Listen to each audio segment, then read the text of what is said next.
Hello दोस्त, आप भी हैं सेंट्रल रेलवे के कर्मचारी। तो डीए 2023 का दूसरा बढ़ने का टाइम आ चुका है। सब लोग को पता है 6 महीने में डीए बढ़ती है। तो एक आपका जनवरी में और दूसरा जुलाई में। तो जुलाई का अब कैलकुलेशन नज़दीक आने वाला है। और जनवरी की हमने जो बात किया था कि 42% आपको डीए मिलेगा, तो वो बिल्कुल वही हुआ था। हालांकि लेटर मार्च अप्रैल तक आता है, लेकिन 42% जो मिलता है एरियर के साथ जनवरी के साथ मिलता है। उसी तरह जुलाई की हम कैलकुलेशन करने पहुंच चुके हैं। तो जुलाई 23 में आपका सेकंड सीट पे कैलकुलेशन के हिसाब से टोटल बात करेंगे तो 46% के आसपास मिल रहा है। यानी पहले 38 से 42 हुआ था और अब 42 से आपकी 46%, यानी 4% का दोनों बार बढ़ोतरी कम से कम मिलेगा। 46 से ज़्यादा हो सकता है, कम नहीं, क्योंकि कैलकुलेशन में अभी 2 महीने का डाटा आना बाकी है। एक डाटा आपको आएगा 30 जून को और दूसरा आएगा 30 जुलाई को। उसके बाद आपकी पूरी फाइनल कैलकुलेशन हो जाएगी। लेकिन जितना डाटा अवेलेबल है उसके हिसाब से 46% आपका कन्फर्म है। लेकिन 50% के नज़दीक आने के बाद धड़कनें तेज हो जाती है। इंतज़ार रहता है कि अब जनवरी 24 होगा, अगला 50% क्रॉस कर गया तो जो 50% डीए है वो बेसिक में जुड़ जाएगा, वो सैलरी को दुगना बना देगा। बिल्कुल आम सी बात है और हमने देखा है पिछले पे कमीशन में। तो चलिए, डीए का बेनिफिट दोनों होते हुए आगे क्या बढ़ता है, क्या होगा, उसकी बात करेंगे।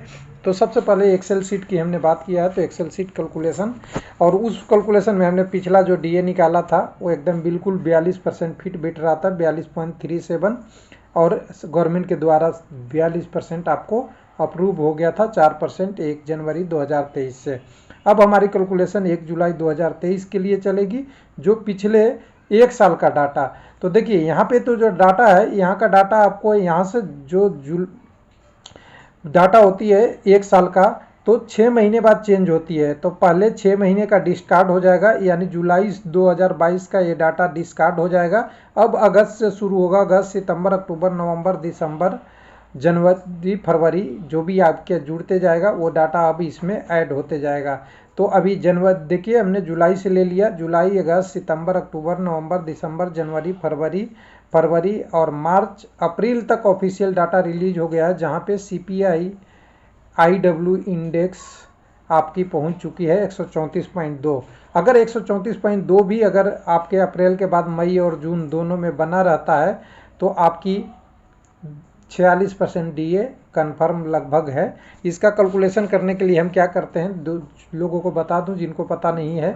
तो एक जो सीपीआई का डाटा जो सेंट्रल गवर्नमेंट रिलीज करती है हर महीने के आखिरी दिन 30 को, यानी अगर मई 30 को जो डाटा आएगी वो अप्रैल का आएगा, अप्रैल का जो डाटा आएगा वो एक एक महीना पीछे चलती जाती है, यानी एक महीना डाटा प्रिडिक्शन का टाइम होता है। इसको डाटा को लेके क्या करते हैं, सीपीआई इंडेक्स के टर्म में 2.88 से फैक्टर मल्टीप्लाई होता है।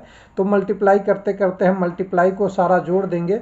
सारा मल्टीप्लाई को जोड़ने का हमने ये दोनों अभी ये एक्सपेक्टेड रखा है, येलो कलर आप देखिएगा। तो एक्सपेक्टेड है कि डीए अब घटेगा नहीं, जो सीपीआई इंडेक्स है वो घटेगा नहीं, ये मान के चला हुआ है। मई और जून का ये बढ़ेगा ही।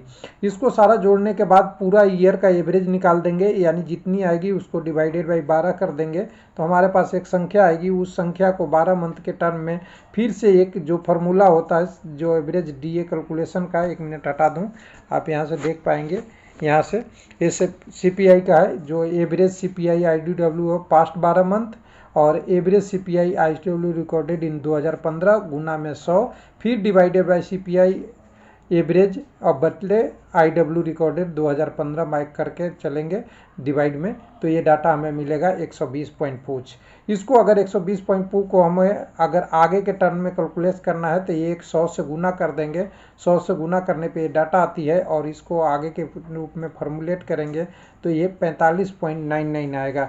यानी इस फार्मूला में रखने के बाद कैलकुलेशन कर देंगे, या तो 100 आप यहीं डिवाइड कर लीजिए, गुना करके यहीं गुना कर दीजिए, या हमने यहाँ से गुना, यहाँ ये 100 वाला टर्म को यहाँ गुना कर दिया और ये डिवाइड वाला टर्म को हमने यहाँ पे रख दिया। तो यहाँ पे ये डिवाइड वाला सीपीआई रिकॉर्डेड टर्म को, तो हमारे पास मिल गया 45.99, यानी 46% आपको डीए मिलना लगभग तय है। अब ये मिलेगा तो लोगों को क्या क्या बेनिफिट होगा, ये भी लोग पूछते हैं। तो देखिए, रेलवे और बाकी और गवर्नमेंट में पे लेवल 1 से लेके 6, 7, 8, 12, 14 तक चलती है। लेकिन ऊपर जाके क्या हो जाता है, ऑफिसर का हो जाता है। नॉन एग्जीक्यूटिव की हम बात करेंगे तो नॉन एग्जीक्यूटिव में लेवल 7 तक जनरली बात होता है। तो लेवल 7, 6 तक हम बात पहुंचेंगे, उससे आगे नहीं जाएंगे, जिसमें हर जगह अलग अलग नाम हो सकता है पोस्ट का नाम। जैसे रेलवे में ग्रुप डी है, लैब असिस्टेंट ग्रेड 3 है, केमिस्ट है, मेट्रोलॉजिस्ट है, कुक वगैरह होते हैं कई सारे में। लेकिन नाम कुछ भी हो, आपका बेसिक पे या पे लेवल ये है, ये गिर है। तो उसके हिसाब से हमने पिछला जो कैलकुलेशन किया था और जनवरी 23 में, उस हिसाब से डीए 7560 मिला था। अब इंक्रीज होगा जब आगे में, तो वो मिला था 720 रुपये बढ़ा के। अब उसको देखिए फिर से हम अगर आएंगे, अब जुलाई में आएंगे तो जुलाई 2023 का जगह 46% डीए के हिसाब से एक्सपेक्टेड कैलकुलेशन करेंगे तो आपका डीए जिनका बेसिक 18,000 है उनको मिलेगा 8,280, यानी 720 फिर बढ़ जाएगा।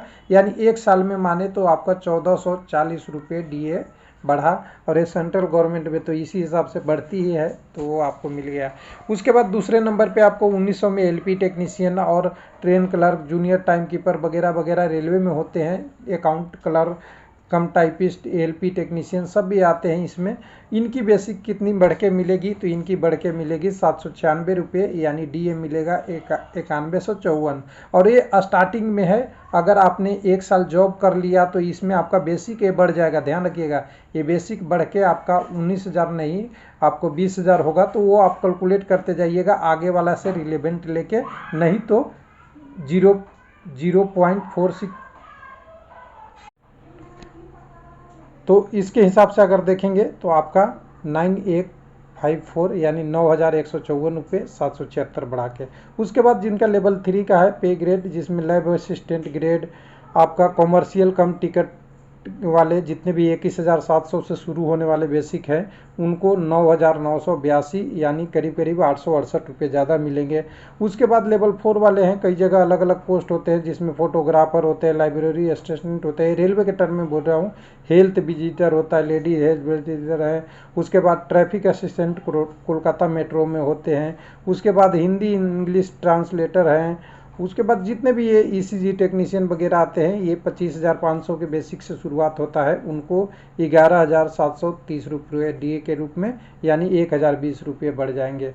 उसके बाद लेवल 5 की बात करेंगे तो जिसमें सबसे बड़े ट्रेन मैनेजर, गुड गार्ड्स पहले नाम था, अभी ट्रेन मैनेजर हो गया, senior commercial clerk, junior account assistant कम टाइपिस्ट, सीनियर क्लर्क कम typist, senior time keeper, speed typist, radiography वगैरह वगैरह, पब्लिक इंस्पेक्टर, ये सब वाले, और हेड कुक वाले होंगे। तो इनका बेसिक 29,200 लेवल 5 रहता है। इनको अगर बढ़ के इस बार जो मिलेगा वो 13,432 के रन में और 1168 में।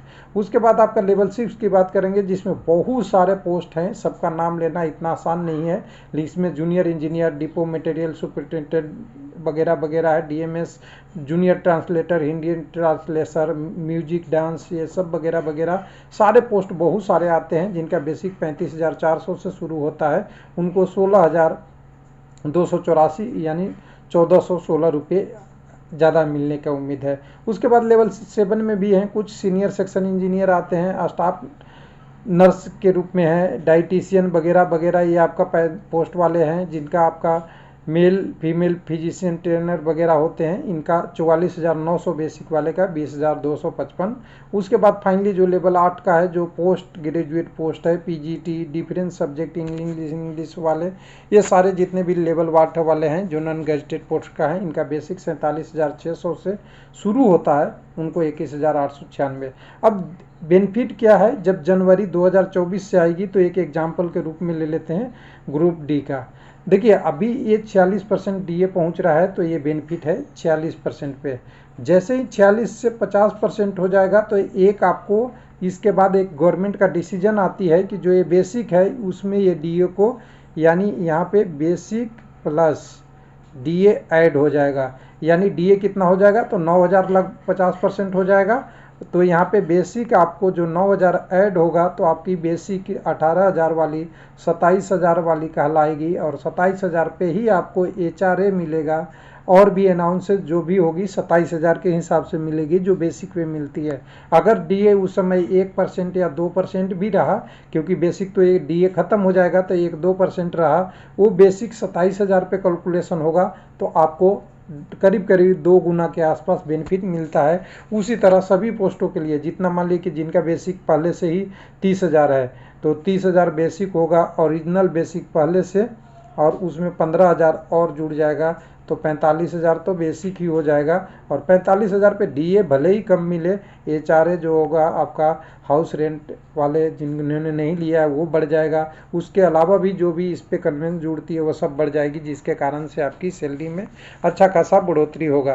तो इंतज़ार कीजिए, एक्सेल कैलकुलेशन के माध्यम से हमने कोशिश किया है कि सबका मिल जाए डाटा। 50% के टर्म में अभी नज़दीक आ रहा है, और 46% वाला तो आपको होना तय है। 46 से 47 हो सकता है, कम नहीं होगा। थैंक यू, धन्यवाद।